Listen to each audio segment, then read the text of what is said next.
not like I need the oxygen. Yeah. It's not like he needs to breathe.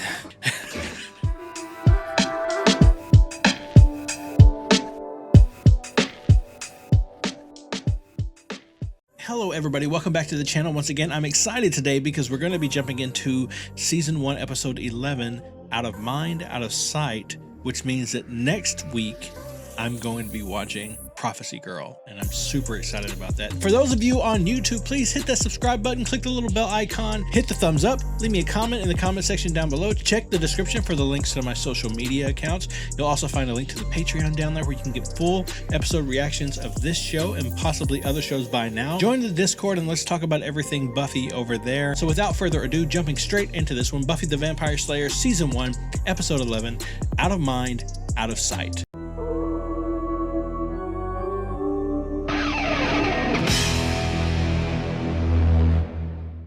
In every generation, there is a chosen one.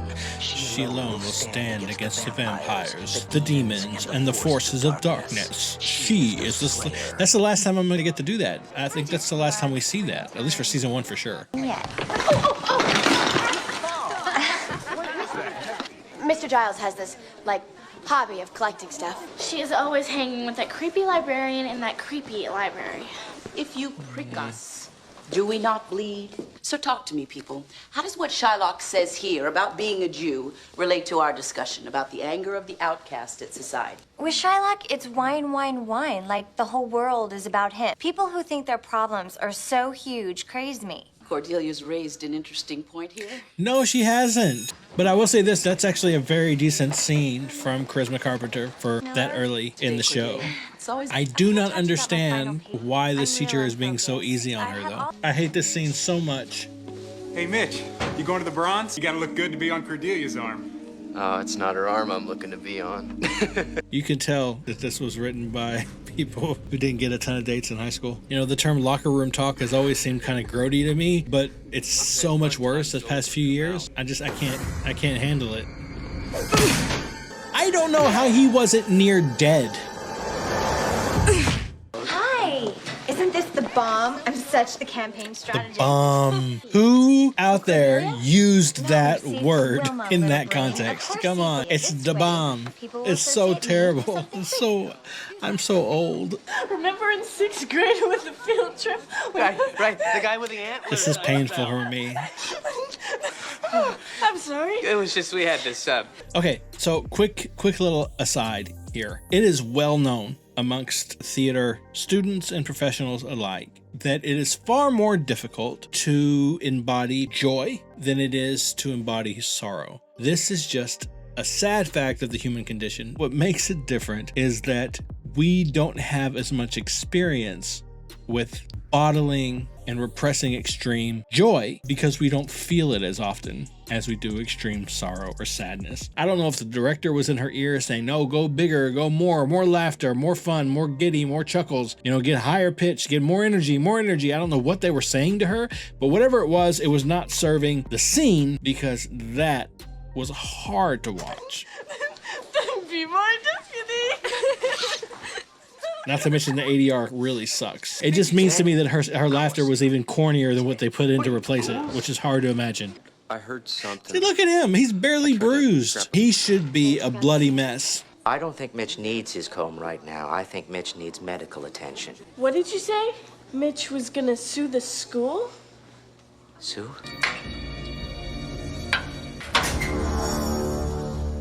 If it's a ghost, then we're talking about a dead kid. I guess so. Gonna find out what I can about Mitch. This attack wasn't random. Oh, I want that part. Fine, you can do it. The director really left Giles in a lurch here. So there's a moment here from a directorial perspective that was not handled well at all. And it's not the actor's fault. This was a place where the director told the person, okay, this is what your lines are. You've said your lines, now you're gonna get up and leave, but wait, don't get up yet. So Giles is in this place, Anthony Stewart Head is in this place between sitting down and getting up for like 4 lines of dialogue, which is way longer than anybody would sit there with their hands down, ready to stand up. It just doesn't look natural. Check him out. It's all part of the glamorous world of vampire slaying. He starts to get up, Find out what I can about not Mitch. getting up. This attack wasn't random. He's still waiting to get up. Look at it. friends. Look at his posture. Talk to Cordelia. Waiting to get up. Waiting to get up. Now he's up, I think, but they never establish it. It just feels weird. It just was not handled well, I think, from a directing perspective. I get it. 4x3. They're trying to keep him in frame. I didn't like it. It didn't feel natural at all. Oh, great. Oh, spoiler alert. It's a girl who's invisible.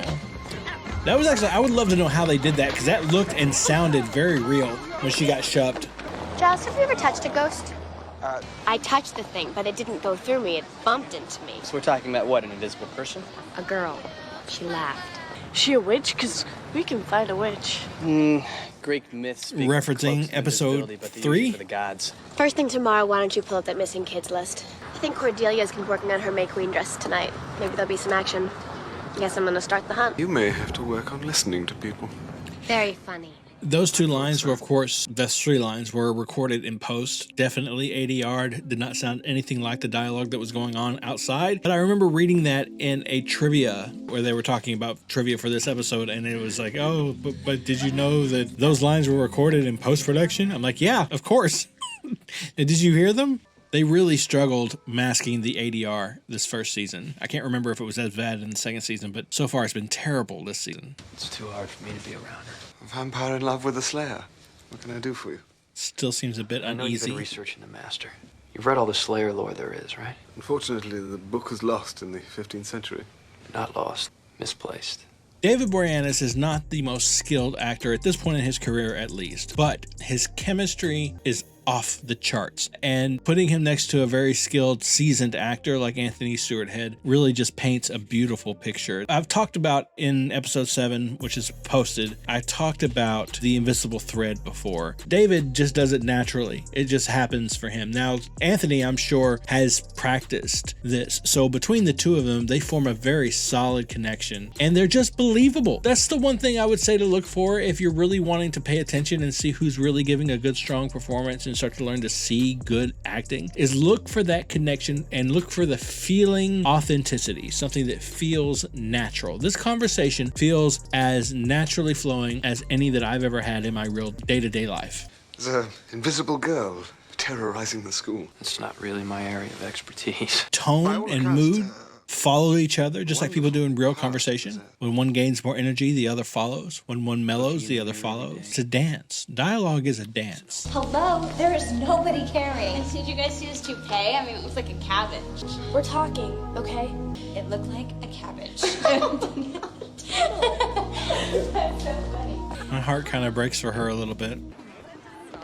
Has Cordelia hired a bodyguard or something? Well, last night when I was hunting, I heard this flute, but I couldn't figure out where it was coming from. You know what? This all tracks. I'm gonna check it out. See you guys later. Is that a dragon? That's creepy. I've never noticed that before. The POV, deep breathing, old school horror. Mercy, Ross. So does you.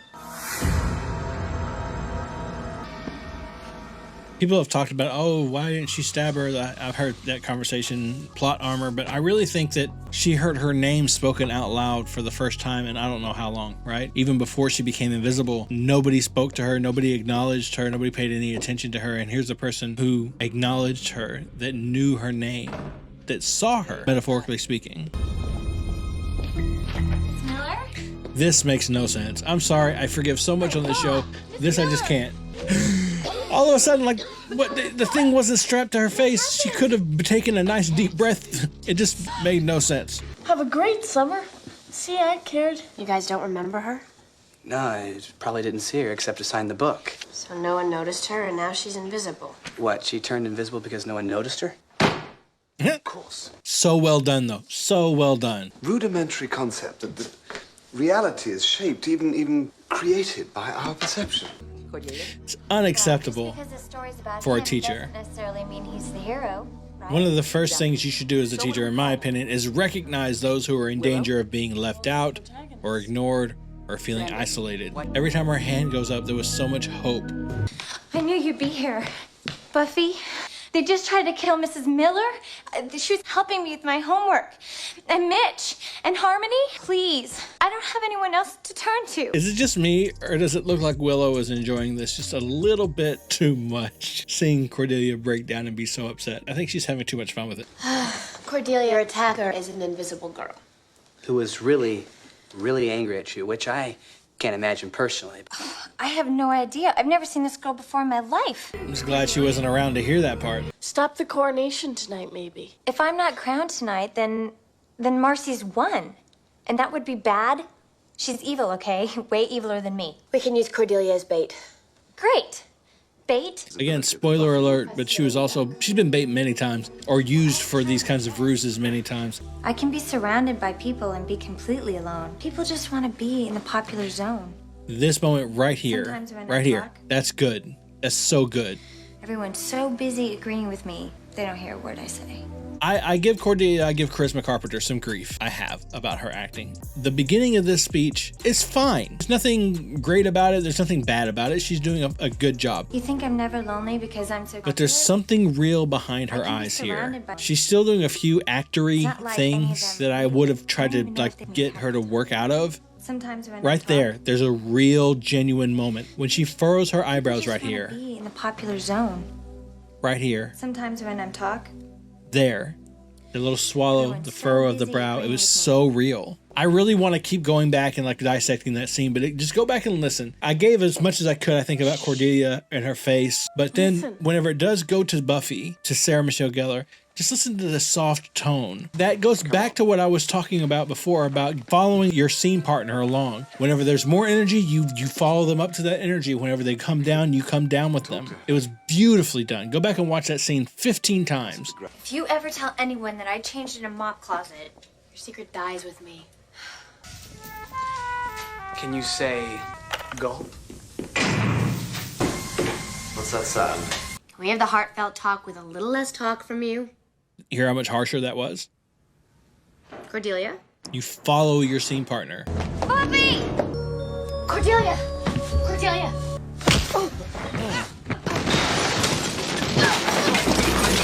Oh, she fell hard. I think they did a pretty decent job of getting her sort of incapacitated enough to take a needle to the neck from an invisible foe, right? Like, obviously, if she could see Marcy coming, this wouldn't have worked, but I think they did a good job. I think that I probably wouldn't have had her see the needle so soon. I would have just had her feel it go in as opposed to noticing it first. Her Slayer reflexes probably should have done her better. Learn. I don't know.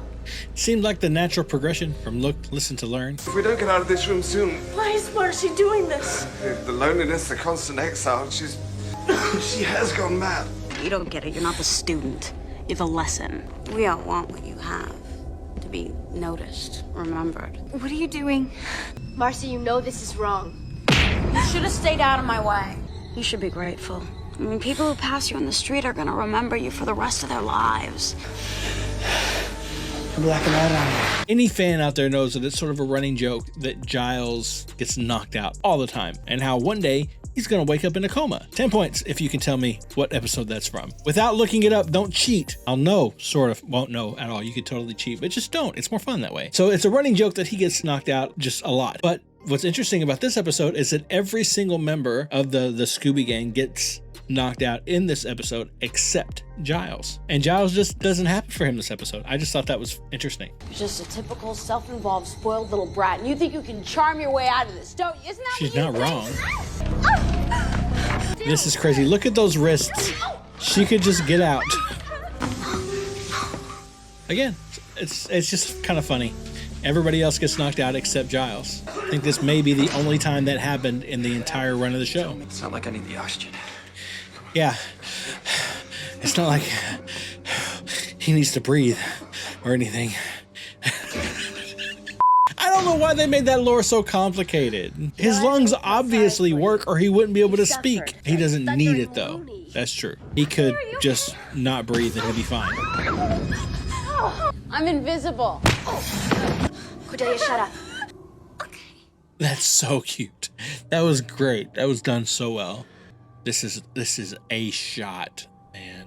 That was a great scene, a great shot. I think they could have set that up better. My only complaint with that is that we had the one comment. I think that's why they ADR'd that in. Like they hardcore had to push that in post because they needed something to go before this moment where she stopped and listened, you know, so you're gonna have to work on listening to people. That's what we got. Normally in this kind of thing, like, that's not until next season that we get the moment where she's in there with the blindfold on and he says, try to hit me with the ball, you know, let me count to 10 or whatever, and then hit me with the ball. And so she's working on doing things with a blindfold on. That doesn't happen till way later. We didn't get anything like that at all at any point before this. Some kind of build up to this would have been nice and would have potentially made for a better moment, because that 80-yard line just really didn't do it for me.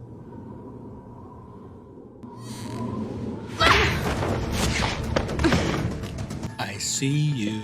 Everybody stay where you are. Buffy is unfazed. Where were you 10 minutes ago when she was playing surgeon? I'm sorry, we came as fast as we could. We'll take it from here on. This isn't the first time this has happened, is it? We're not at liberty to discuss that. I just can't believe how twisted Marcy got. By the way, how did you guys get out of the boiler room? Oh, well, when the gas was coming down, Janitor, found us. I guess I just want to say thank you. Okay, this is interesting.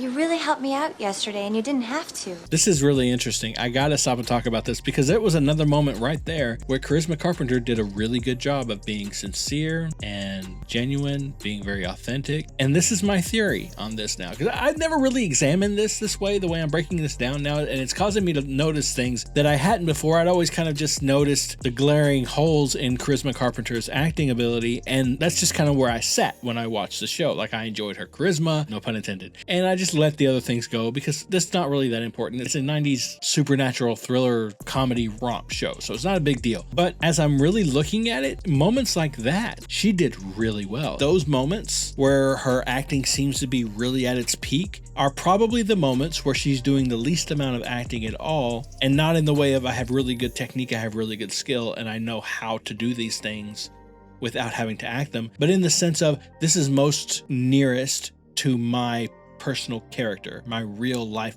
persona. So really, I guess what I'm saying is, what I'm noticing is that it's very, very likely that Charisma Carpenter is just a sincere, humble person, like in real life. Hanging with these losers, are you? Are you kidding? I was just being charitable. Sit down. How did she know the seat was empty? That's what I really want to know. That's the big question for the episode. How did she know that seat was empty? How did she know? How did she know? So that was episode 11 of season 1 of Buffy the Vampire Slayer, Out of Mind, Out of Sight. Again, I'm kind of really loving this format because I'm not having to do a lot after the episode is over. I think I've got most of my thoughts out during. I really hope that I explained things well and that it was all easy to understand. I really found that I loved the scene between Cordelia and Buffy right before she goes to change in the janitor's closet or whatever that was. I really enjoyed that scene. Like I said, Sarah Michelle Gellar has many moments when you could point to and say, look how great of a scene partner she is, because she wasn't the star of that scene. That scene was centered around Cordelia. But part of being a really solid, a really strong actor is being a good scene partner. That's a huge part of it, actually. And it really helps endear an audience to a person, to a character, if they are perceived as a good listener, as someone with empathy and who cares, right? Who actually pays attention when other people speak. We pick up on that whether we notice it or not consciously.